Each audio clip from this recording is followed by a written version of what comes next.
Does the length of a video really matter? Does the amount of content on a landing page really matter? And how much content should be in an email? That's this week on Think Tank Tuesday.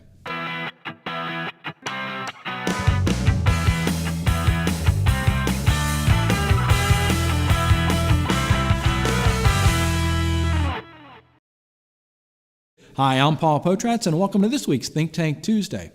So this video is really about quantity versus quality, or is it quality versus quantity? It depends how you want to look at it.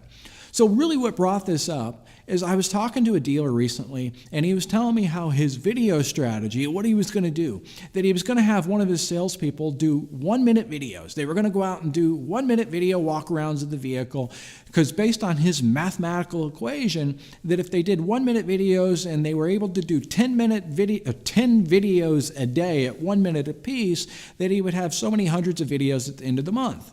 So he was practicing a quantity versus quality. And I said, no, wait a minute. Because you've got to understand, when do you need quantity and when do you need quality? On a video walk around of a product or a vehicle or whatever it might be, think about it. Who is the consumer of that video? Who is the one that's going to watch the video? Granted, you as a business owner, you might not be so interested in the product that you have to sell because you already know all about it. But as a consumer, as a shopper, the shopper wants to know more. Because what are you really trying to do with video? Think about that. What you're trying to do with the video is you're trying to replicate what used to happen. That the consumer used to come into the dealership and they would walk around the vehicle and they would get a full detailed explanation. They would get a full detailed, everything about the engine, the transmission, the drivetrain, the body, the safety features, the interior, and so on and so forth. So that's what the consumer is trying to get when they're watching a video. So if you're under the mindset that it's about the quantity versus the quality, you've been misleaded.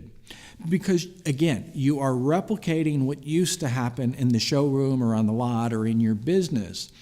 Some of the best converting videos are 18 minutes long. And you think about it, because you're giving all of this information to the individual, and that individual could anytime say, okay, I've had enough, I'm going to stop the video. Then they can come back to the video, or ultimately they can convert and they can contact you because you brought up enough information. So in this case, a long video works extremely well. And short videos, I really can't think of an opportunity for a short video. Because again, we're replicating. So let's move on to landing pages.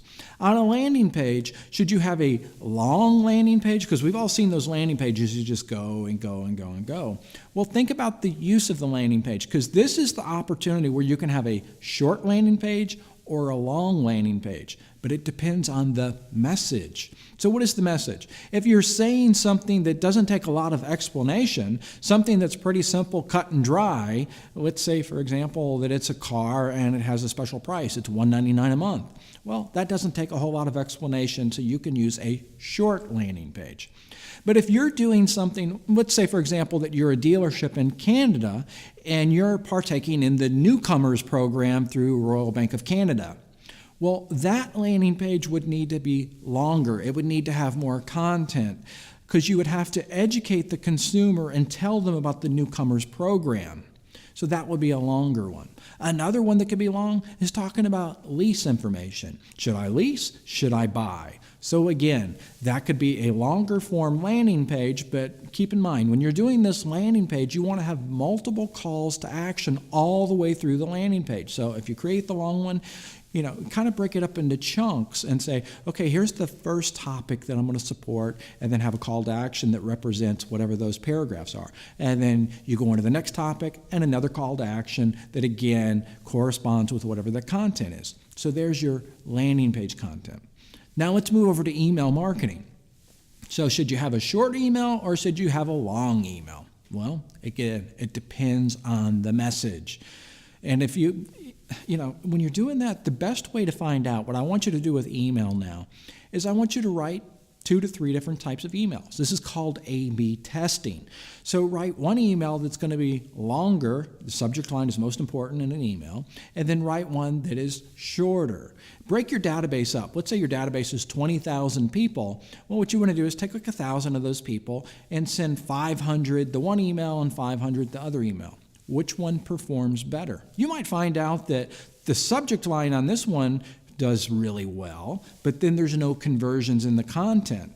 And on this one, maybe the subject line didn't do so well, but the people that finally did open up the email converted on the content. Now you can take the 2 of those emails and mix the 2 together. Now you have a perfect email. So what's the takeaway of this video? Well, long videos are better. Landing pages, it depends on the message. Email marketing depends on the message. So there's a quick tip, and I hope to see you next week.